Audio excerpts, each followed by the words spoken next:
Hello Internet, Taliesin here, and today we are talking new World of Warcraft expansion, Dragonflight, which is now in alpha, which means for the first time people are getting their hands on it, like right now, as you watch this video, which is pretty awesome, and even more awesome, a few YouTubers, including us, were given super secret early access to the alpha even before the current closed build went live, which means we have spent the last few days wasting hours in the character creation, choosing between the 80 octillion customization combinations for our new Dracthyr Evokers. And you can see our new video deep diving into that class alongside this one, exploring every nook and cranny of the Azure Span zone, which is the best zone in the Dragon Isles because it's where the Tuskar live, being overwhelmed by the new professions and talent trees, but also something else, which you may not have been especially excited about up until this point: dragon riding. One of the new systems of the expansion, which has kind of gone under the radar a little bit, like, yeah, I'll judge it when I see it sort of thing, you know? Well, here's the thing, Internet. We have now seen it.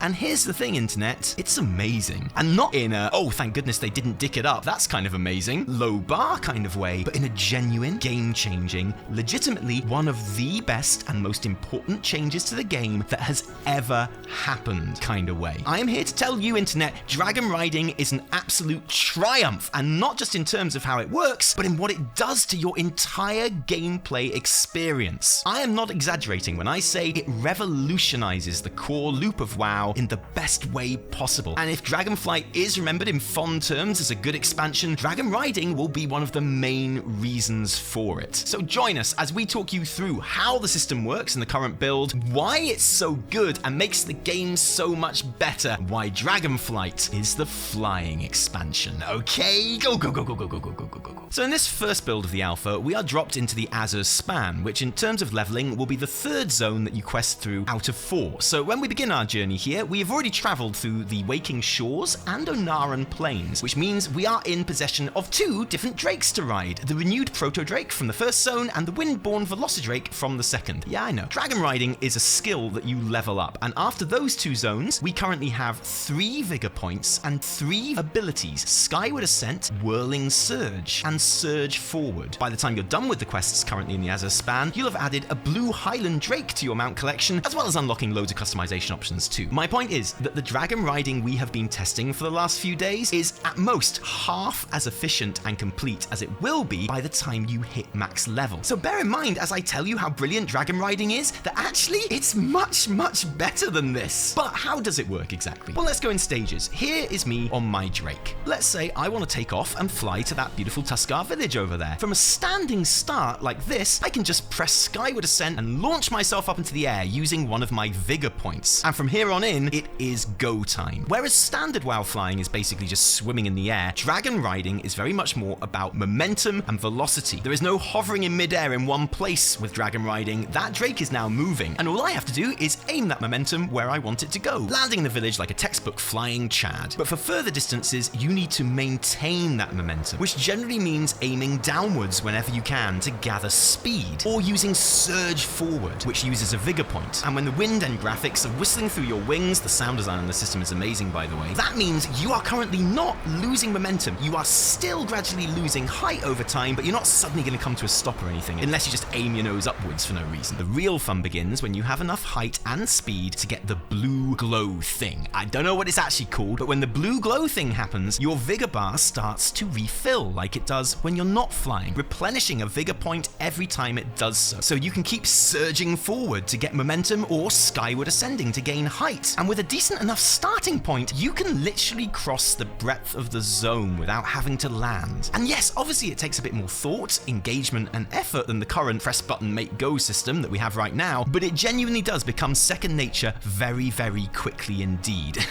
And I know what you're thinking. You're thinking, yeah, but Tally, why? Why do I want a system that takes more thought, engagement, and effort than the current press button make go system? And that is genuinely a fair question, but don't worry, because it has got 2 really good answers. Firstly, speed. Dragon riding is much, much faster than standard WoW flying. Not just over long distances, but short ones too. In the 3rd leveling zone, don't forget, you are legit zooming from one quest to the next, one mob to the next, and it is incredibly efficient, which is a pretty good reason by itself, but the absolute best answer, of course, is that it is fun. And not just fun compared to the relatively stilted and passive iteration of WoW flying that exists now, but genuine, honest to goodness fun to do. And again, both over long and short distances, because there are obvious set pieces with dragon riding that the game hands to you on a platter. Like, you can usually tell when you're coming to the end of a quest chain in the Azure span, because you'll conveniently be at the top of a big cliff or tower, and then Kalagos or whoever will be like, hey, nice one, champion, we did it. Let's meet up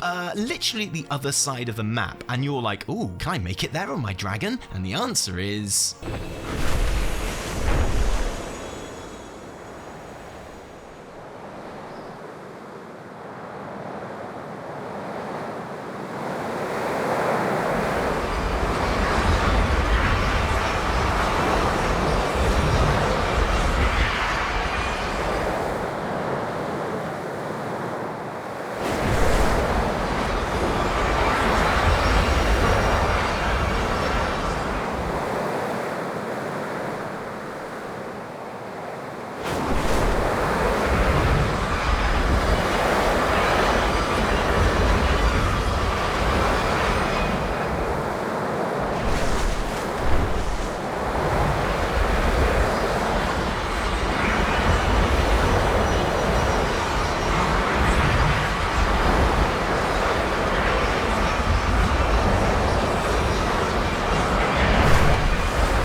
Yes, you can. And that's very cool, clearly. But actually, what is really surprising about dragon riding is how fun it is over shorter moment-to-moment distances too. Like in, say, a kill or collect 10 things quest. Because in those situations, you're only using one vigor point at a time, taking off with skyward ascent, and then swooping down to earth again like 100 or so yards away, which means that your vigor almost always recharges as quickly as you can use it in between killing stuff, and you really are darting around the area at breakneck speed and velocity in an action which is in itself fun just for the sake of it, quite apart from what you get from it. And that is the real genius of dragon riding, because usually in WoW, travel is a hindrance to be overcome in the most efficient way possible. That's its purpose in the game. You need to get from A to B, and at first you can only walk and it takes ages, but then you get flight points which are fast but sparse and not precise in terms of where you might want to be. Then you get a ground mount which allows you the freedom of quicker personal travel, and then finally a flying mount which is faster again and can go over stuff. The fun in flying in WoW has always come from making the content easier, quicker, and more efficient. It's fun because it makes the boring bit in between the fun gameplay loop of questing and combat shorter. But dragon riding changes that dynamic, because now travel is a fun part of the gameplay loop. It is as fun as the things it is taking you to. And so your minute-to-minute loop goes from being moments of gameplay divided by moments of travel into much more often being gameplay leading into gameplay. And you might think that I'm going over the top here, but I promise you, I have lost track of the amount of times in this alpha when I've done some standard kill 10 things quest or pick 15 herbs quest or some shit, and at the end I've thought, I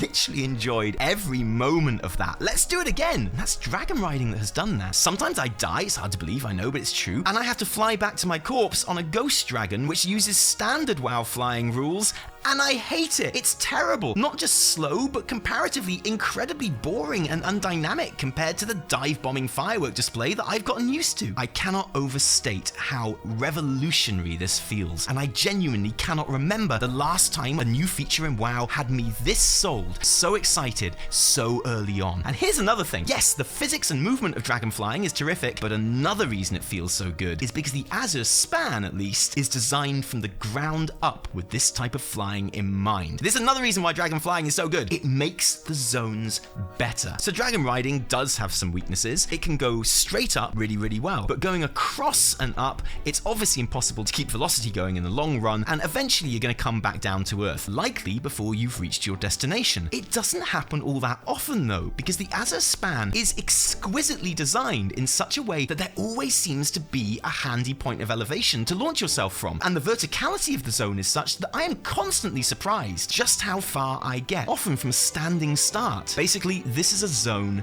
built for flying, built to get the best out of this system, and you feel like as much design thought has gone into making intuitive flight runs with drops to gain velocity just when you might need them, as has gone into any other part of the expansion design process. It's great, and it changes the whole feeling and purpose of the zone, because don't forget, you are only halfway through leveling here, and you're whizzing around like you own the place before you're even at endgame, and that is truly remarkable. After a solid 5 expansions, a full decade of leveling through a new continent on foot before gaining the keys to ease at max level, usually half the entire expansion into max level, in Dragonflight you turn up in a frankly shitting massive new continent, and straight off the bat, Blizz are like, hey, you wanna fly? Go ahead! Oh, and also, it's 10 times more fun than flying usually is, and also there's loads of Tuskar here, which isn't really relevant to the flying, we just thought you'd like it. Okay, bye! And that's why, even on the occasions when you do mess it up and have to trot along for a bit on the ground like an absolute scrub, you don't really mind, because in any other expansion, this is how you'd be getting everywhere anyway until like the 0.2 patch. And as far as the Azure span goes at least, this is a zone which feels so wide open in a way that, well, obviously Shadowlands definitely didn't, but in a way that honestly, no modern WoW expansion really has. And it's wild to think that it was a thoroughly modern reimagining of a 16-year-old game mechanic that actually allowed this zone to ironically feel so old school and nostalgic in many ways. Another reason for that is because the questing is lovely. The main story flies by, but there's loads of side quests in far-flung parts of the zone that the campaign gets absolutely nowhere near, and it's Tuskars and Gnolls and Ghost Hearthstone players and the Kirin Tour and the Explorers League, and honestly it's a delight, but that's a topic for another time. Okay, another reason dragon riding is awesome: customization. Throughout the zone, I unlocked loads of really cool customizations for my Blue Drake, the mount specific to the Azure span, including new horn shapes, tail details, new scale designs so you don't have to be a terrifyingly smooth-skinned AI Smurf dragon, and even a lovely wise beard. And in case the potential for Drake customizations as a trusty source of rewards throughout the expansion isn't obvious, if you get Gladiator in Dragonflight Season 1, this is what you can make your Drake look like. According to Brian Hilinka's interview with Mr. GM a few months ago, this is not a standalone mount, but a dragon riding customization. And the thought of similar cool, unique appearances being earnable from other content and achievements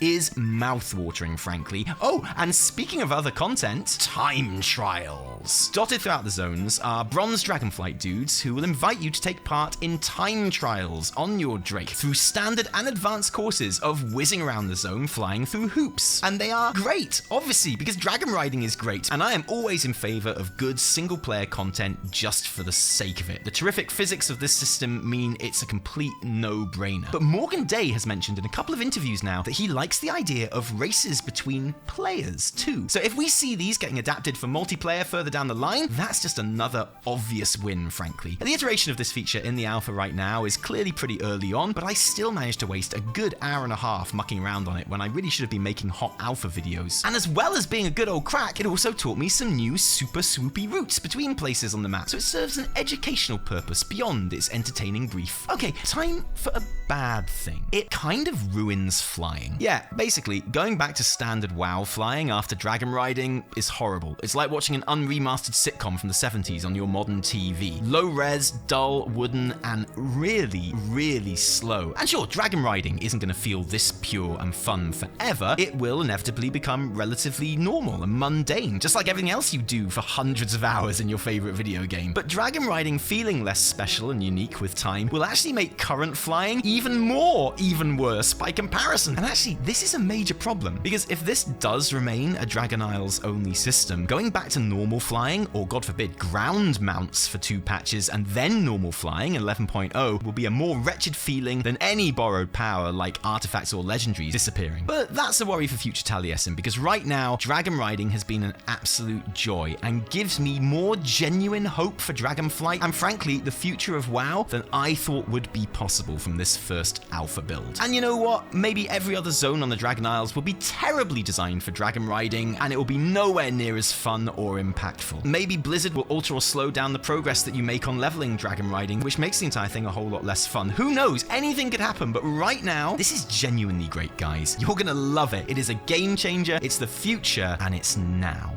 But what What do you think? Are you excited or ever so slightly annoyed about my gushing review of the dragon riding system so far? Is it the slam dunk feature that WoW needs, or too little too late, it's just a Guild Wars 2 thing anyway, dead game? Let me know in the comments below. And don't forget, we've got our deep dive into the Dracthyr Evoker customizations and gameplay video, and an interview with Morgan Day as well, both either out right now or on their way in the next 24 hours. And an episode of the Weekly Reset coming too, where we'll be going over all the data mining and community reaction now that Alpha is out in the open. But thank you for joining us today. If you like this video, don't thank me, thank our patrons who give their actual real-life money to make all of our work happen. And genuinely, guys, thank you, because without you, there would be a whole lot less Taliesin and Evitel. If you didn't like it, downvote the shit out of it. And remember, my name is Caligos. No, I mean Caligos. No, my name is Taliesin, from me and Evitel and Anirin and Penny too. Until next time, cheerio.